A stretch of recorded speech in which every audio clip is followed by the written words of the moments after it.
হয়, আজি আবেলি নগাঁও জিলাৰ ৰূপহীহাটৰ নতুন বজাৰত জনচক্ষুৰ সন্মুখত দিনৰ পুৱাতে ধুবুৰীৰ সাংসদ মাননীয় ৰকিবুল হুছেইন ডাঙৰীয়াৰ ওপৰত একাংশ দুৰ্বৃত্তই দলবদ্ধভাৱে মুখত কালা কাপোৰ বান্ধি যি ভয়ানক আক্ৰমণৰ ঘটনা সংঘটিত কৰিলে, এই ঘটনাক আমি ABMC তীব্ৰ ভাষাৰে গৰিহণা জনাইছো, নিন্দা কৰিছো আৰু চৰকাৰক দাবী জনাইছো যে শীঘ্ৰেই উপযুক্ত তদন্ত মৰ্মে উক্ত ঘটনাৰ লগত জড়িত থকা প্ৰত্যেকজন দুৰ্বৃত্তক গ্ৰেপ্তাৰ কৰি কঠোৰতকৈ কঠোৰতম আইনী শাস্তিৰ আওতালৈ আনিব লাগে।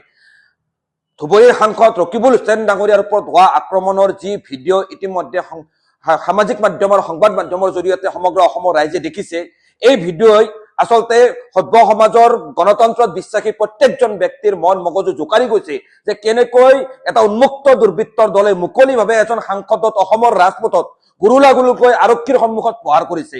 এই ঘটনাই অসমত যে আইন শৃংখলাজনিত পৰিৱেশৰ এক সাংঘাতিক অৱক্ষয় ঘটিছে, এই কথা জল জল পট পটকৈ প্ৰমাণ কৰিছে। আৰু আজি আমি ABMC ক'বলৈ বাধ্য হৈছো যে এজন নিৰ্বাচিত সাংসদক চৰকাৰৰ পৃষ্ঠপোষকতা নাথাকিলে কোনো দুৰ্বৃত্তই এনেকৈ মুকলিভাৱে আক্ৰমণ কৰিব নোৱাৰে। আমি ABMC দাবী জনাইছো যে ৰকিবুল হুছেইন ডাঙৰীয়াৰ ওপৰত হোৱা আক্ৰমণৰ এক ন্যায়িক তদন্ত হ'ব লাগে। ডক্টৰ হিমন্ত বিশ্ব শৰ্মা ডাঙৰীয়াই গৃহমন্ত্ৰীৰ উপযুক্ত দায়িত্ব পালন কৰি ৰাজধৰ্ম পালন কৰি উক্ত ঘটনাৰ লগত জড়িত থকা ব্যক্তিসকলক শীঘ্ৰে আইনৰ আওতালৈ আনিব লাগে।